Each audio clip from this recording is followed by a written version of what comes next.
A Justiça boliviana determinou a prisão de 3 representantes da Lamia, a companhia aérea responsável pelo avião que caiu na Colômbia com a equipe da Chapecoense. A defesa dos funcionários da empresa aérea classificou a medida como ilegal. Veja a reportagem dos enviados especiais Patrícia Vasconcelos e Sebastião Lampudem com detalhes sobre a investigação. É nesta casa de um bairro de classe média alta que funcionava até esta terça-feira o escritório da Lamia, empresa responsável pelo avião que se acidentou há uma semana na Colômbia. Daqui saíram presas há pouco 3 pessoas: a secretária, um técnico e o diretor-geral, Gustavo Vargas Gamboa. Um ex-piloto que já trabalhou inclusive para o presidente boliviano, Evo Morales. É, em realidade, uma disposição da Fiscalía que consideramos ilegal.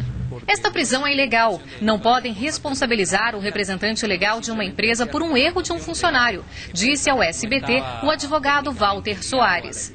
O Ministério Público Federal boliviano também apreendeu na empresa Lamia vários documentos. A Justiça boliviana quer saber com detalhes o que aconteceu. Miguel Quiroga, o piloto da aeronave que caiu, era também um dos donos da Lamia e enfrentava aqui na Bolívia um processo disciplinar. Segundo o ministro da Defesa do país, Quiroga chegou a ser preso porque abandonou a Força Aérea Boliviana. Já a funcionária que deu o ok para o plano de voo apresentado enfrenta um processo. Acusada de negligência, Célia Castedo foi afastada do cargo na agência que coordena os voos do aeroporto e pediu refúgio para o Brasil. Ela se apresentou na sede da Polícia Federal de Corumbá, no Mato Grosso do Sul. Ali recebeu este documento que dá a ela o direito de ficar no Brasil temporariamente até que a Justiça brasileira decida se concede ou não o pedido de refúgio. Na Colômbia, os 5 feridos do acidente continuam internados. O jornalista Rafael Enzel postou estas fotos em uma rede social. Ao lado da esposa, ele aparece sentado em uma poltrona da UTI. Pela primeira vez. Nesta quarta-feira, procuradores federais da Bolívia, da Colômbia e do Brasil irão se reunir aqui em Santa Cruz de la Sierra. Juntos, eles irão definir os rumos da investigação que a partir de agora será feita conjuntamente entre os 3 países. Também espera-se uma solução para o caso da boliviana funcionária da Lamia que buscou refúgio no Brasil. Patrícia Vasconcelos, de Santa Cruz de la Sierra, para o Jornal do SBT. No 7º dia após o acidente com a aeronave na Colômbia, uma celebração na terra natal da equipe da Chapecoense em Santa Catarina lembrou as 71 vítimas da tragédia. Milhares de pessoas se concentraram em frente à Catedral Santo Antônio, no centro da cidade, para uma missa aberta. Muitas estavam com a camiseta do time. Elas rezaram pelos mortos na tragédia e também pelos feridos que ainda estão hospitalizados. 2 irmãos morreram em um acidente durante uma perseguição da polícia a um assaltante de carro. O ladrão que dirigia o veículo roubado era um garoto de apenas 13 anos. Tio Rafa. Era assim que Rafael Parejo, de 40 anos, era chamado pelos alunos. Se hoje eu sou uma pessoa melhor, se eu consigo enxergar a vida de um jeito melhor, é porque ele foi uma peça fundamental na minha vida. A irmã dele, Melissa Parejo Cabral, de 39 anos, também era professora. Ela era casada com Luciano havia 4 anos. Há 2 semanas atrás, eu e minha mulher fomos assaltados na porta da minha casa com 2 armas na cabeça minha e na cabeça dela. Os 2 irmãos voltavam juntos do trabalho quando o carro deles cruzou o caminho de assaltantes em fuga. A gente suspeitou da atitude de 2 indivíduos que ocupavam um Vectra. Eles demonstraram um certo nervosismo com a nossa presença. Foi dada a ordem de parada e foi desobedecida por eles. Os ladrões foram perseguidos pelas ruas de São Caetano do Sul por aproximadamente 20 minutos, até que na contramão avançaram o sinal vermelho e bateram em cheio no carro dos irmãos. O veículo capotou várias vezes. Melissa foi arremessada para fora do carro e morreu na hora. O irmão Rafael chegou a ser socorrido, mas não resistiu. Quem dirigia o carro roubado era um garoto de 13 anos. Ele já tinha passagem pela polícia e havia fugido 3 vezes de uma fundação que cuida de menores em situação de risco. Agora o adolescente será encaminhado para a Fundação Casa. O outro criminoso, Vitor Barroso Ferrari, foi preso em flagrante. Ele também já havia sido detido outras vezes. O que eu estou sentindo eu não queria que muitos pais sentissem isso aí também. Porque perder 2 filhos, ser assassinado. Servidores estaduais protestaram no primeiro dia de votação do pacote de medidas do governo no Rio de Janeiro. O dia foi de muito tumulto em frente à Assembleia Legislativa do Estado. A sessão nem havia começado e o clima já era tenso do lado de fora. Manifestantes lançaram bombas e rojões contra os policiais, que revidaram com gás de pimenta. Os militares usaram uma igreja como base para atirar balas de borracha contra os manifestantes. Pelo menos 30 manifestantes e 8 PMs ficaram feridos. Os efeitos das bombas foram sentidos dentro do prédio. Deputados usaram máscaras por causa do gás. Nós não podemos, de forma alguma, trabalhar desta maneira. O legislativo, ele tem que ser uma casa democrática. O acesso ao povo tem que ser garantido. Mesmo com os protestos do lado de fora, as sessões foram mantidas. Os deputados aprovaram a redução de 30% dos salários do governador, vice, secretários e subsecretários. A votação de todo o pacote deve acontecer até a próxima semana. Além do pacote anticrise, os deputados votaram o corte de gastos da própria Assembleia Legislativa. Também foi decidido que as sessões solenes não irão mais acontecer fora do horário de expediente. A advogada Adriana Anselmo, mulher do ex-governador do Rio, Sérgio Cabral, foi presa nesta terça-feira. Ela é suspeita de fazer parte do mesmo esquema criminoso do marido. Agentes da Polícia Federal foram até o apartamento de Adriana Anselmo, no Leblon, zona sul do Rio, para cumprir um mandado de prisão preventiva e de busca e apreensão expedido nesta terça-feira. Mas ela não estava lá. Adriana Anselmo se entregou horas depois, acompanhada dos advogados, na sede da Justiça Federal. No início da noite, ela foi levada para a sede da Polícia Federal. Durante o depoimento, a ex-primeira-dama se manteve em silêncio. Da PF, ela seguiu para o IML para fazer o exame de corpo de delito.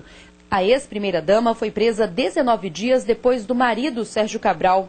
A Justiça já tinha negado o pedido de prisão contra ela. Mas as investigações revelaram que Adriana Anselmo tinha um papel importante na organização criminosa comandada pelo marido, Sérgio Cabral. Ela, que é advogada, usava o próprio escritório para esconder grandes quantias de propina recebidas pelo ex-governador.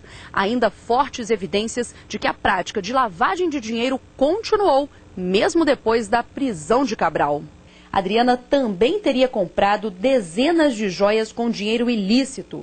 Além de Sérgio Cabral e da esposa Adriana Anselmo, o Ministério Público Federal também denunciou outras 11 pessoas por corrupção e lavagem de dinheiro.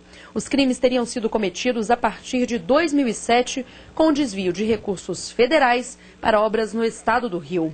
As investigações também apontaram que o ex-governador Sérgio Cabral usava o número de telefone de uma empregada doméstica para negociar propinas. Em entrevista por telefone, a mulher negou já ter trabalhado para Cabral. Eu nem conheço o ex-governador, nunca trabalhei para ninguém da família dele, nada vezes nada, eu não sei como ele conseguiu isso. O medo dela é de que, por ela ser uma pessoa muito simples, que as pessoas possam achar que ela realmente tenha algum envolvimento nesse mar de lama.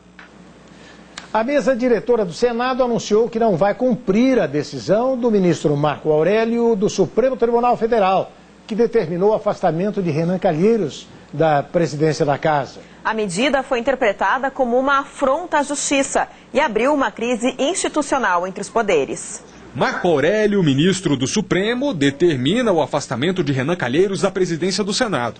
E a mesa diretora da Casa responde: Renan fica. O Senado vai aguardar decisão do plenário do Supremo Tribunal Federal para afastar Renan Calheiros e deu prazo para a defesa. A estratégia para tentar permanecer no comando da Casa foi costurada pelo próprio Renan, em reunião a portas fechadas com os integrantes da mesa diretora. Há uma decisão da mesa diretora do Senado que precisa ser observada, tomando como norte a separação e a independência dos poderes. A democracia, mesmo no Brasil, não merece esse fim. A reação foi interpretada como uma afronta ao Supremo Tribunal Federal. A decisão da mesa criou uma grande confusão. Ficou parecendo que era uma forma de não cumprir a decisão do Supremo. O ministro Marco Aurélio atendeu a um pedido do partido Rede Sustentabilidade e decidiu, em caráter provisório, afastar Renan da presidência do Senado, seguindo uma decisão do Supremo que proíbe réus de ocuparem cargos na linha de sucessão da presidência da República. Renan recorreu e, nesta quarta-feira, a prioridade do plenário do STF é analisar o caso. Foram duas decisões polêmicas. Primeiro, a do ministro Marco Aurélio de afastar o presidente de um poder. Depois, a da mesa diretora do Senado de dizer que não vai cumprir. A situação é inédita e divide opiniões. Alguns juristas entendem que ordem judicial deve ser obedecida e que a única reação possível seria entrar com recurso. Mas há quem defenda que a reação do Senado foi adequada, porque a decisão do ministro Marco Aurélio teria atentado contra a independência entre os poderes e extrapolado a competência do STF. O correto seria a renúncia, mas é uma questão moral, tá? O que não pode acontecer é o Supremo Tribunal Federal tomar essa decisão por ele, ou seja, afastá-lo do cargo. É uma decisão interna da casa. Para o presidente Michel Temer, a maior preocupação é que os projetos econômicos que estão no Senado fiquem parados. A votação da proposta que limita os gastos públicos, por exemplo, está marcada para a semana que vem. Agora corre o risco de ficar para 2017. Entre os especialistas em direito constitucional, só há um pensamento unânime. A tensão na Praça dos Três Poderes está longe de acabar. A Constituição diz que cada poder controla o outro. O problema é quando um poder acha que controla mais e o outro poder reage, que é o que exatamente está acontecendo, e agora não tem o que fazer, vai ficar esse impasse até se resolver. Se vai se resolver juridicamente, politicamente, é o que nós vamos assistir nos próximos capítulos. Bom, mudando de assunto, vai ser aberta ao público nesta quarta-feira em São Paulo. A exposição Silvio Santos vem aí. Na noite desta terça, o elenco do SBT e convidados visitaram a mostra. Uma fila gigante e muita expectativa. O Museu da Imagem e do Som se vestiu de Silvio Santos desde a fachada. E do lado de dentro, fãs, amigos e colegas de trabalho de um ícone da televisão brasileira. Você entra nessa história linda e maravilhosa, construída por um cara determinado, com muita garra. E eu fiquei impressionado e emocionado. Cada passo da trajetória de Silvio Santos retratado em imagens, arquivos históricos e depoimentos de gente que acompanhou de perto toda a trajetória do apresentador. Uma coisa comovente, né? Então a gente vê essa homenagem então em vida ainda, né? É um privilégio que poucos têm, né? E ele com certeza ele é merecedor de tudo isso aí que a gente viu. A exposição é dividida em 30 áreas. Conta a trajetória profissional de Silvio Santos e a evolução do sistema de rádio e televisão brasileiro, com centenas de peças formando uma linha do tempo. Ficam pensando como falar da televisão brasileira e o Silvio veio. Eu vi uma revista dele, na verdade, na banca, com ele. Falei, é o cara, é a pessoa, né? Ele participou da implantação da televisão, participou do desenvolvimento. Com tantas lembranças e homenagens, o neto de Silvio Santos, Tiago Abravanel, não conseguiu segurar a emoção. É muito bonito ver a história de um cara que o Brasil ama, que todo mundo ama e mais louco ainda saber que essa pessoa faz parte da minha família, que é meu avô, né, que eu nasci desse sangue. Para mim é um orgulho imenso. A exposição ocupa 2 andares e revela a trajetória de um dos maiores comunicadores do país. Esse lenço com bolinhas pretas, essa gravata, de quem se trata, hein? Ah, o microfone, agora sim! Não tem como errar. Antes, uma palavrinha na recepção. Eu espero que vocês gostem. Tem muita coisa que eu mesmo não lembro. Normal, são 86 anos de história. Tá aí a certidão de nascimento de Cenoura Abravanel, impressa no carrinho de rolemã que ele usava. E curiosidade não falta nessa exposição no Museu da Imagem e do Som. Você sabia, por exemplo, que Silvio Santos foi da primeira turma de paraquedistas do Exército Brasileiro? Deu um trabalhão de pesquisa para encaixar tantos detalhes em 2 andares. Foi importante entender, ler todas as biografias que existem, quando não batiam algumas informações, a gente conseguiu conversar com o Silvio Santos. Os colecionadores também ajudaram. O Levi é um deles, que, aliás, emprestou ao museu revistas, jogos e discos que guarda como preciosidades em casa. E hoje, vendo aqui como ficou, eu não esperava que ficasse tão legal assim. Ficou surpreso? Muito surpreso, ficou muito melhor do que eu imaginava assim. Mas o que não sai da memória é a alegria que sempre embalou os programas de TV.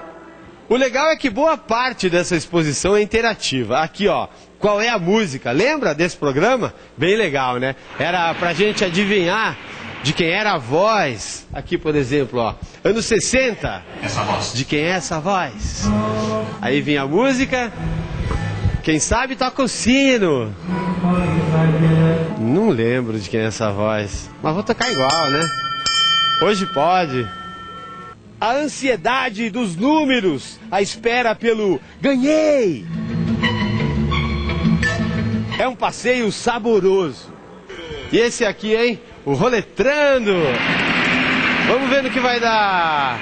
Foi 500, passa a vez, 400, perdeu tudo, não, R$750. E aviãozinhos estão forrando o céu aqui. E quem não topa entrar nesse show? Era com sim ou não que se tomavam as decisões aqui, ó, na cabine, no domingo no parque. E eu vou tomar minhas decisões agora. Tá gostando do trabalho? Sim! Preferia trocar de assunto? Não! Até porque tá muito legal por aqui. Uma coisa que tem tudo a ver com isso é a paixão. Uma paixão que todos que colaboraram tiveram para criar tudo isso aqui.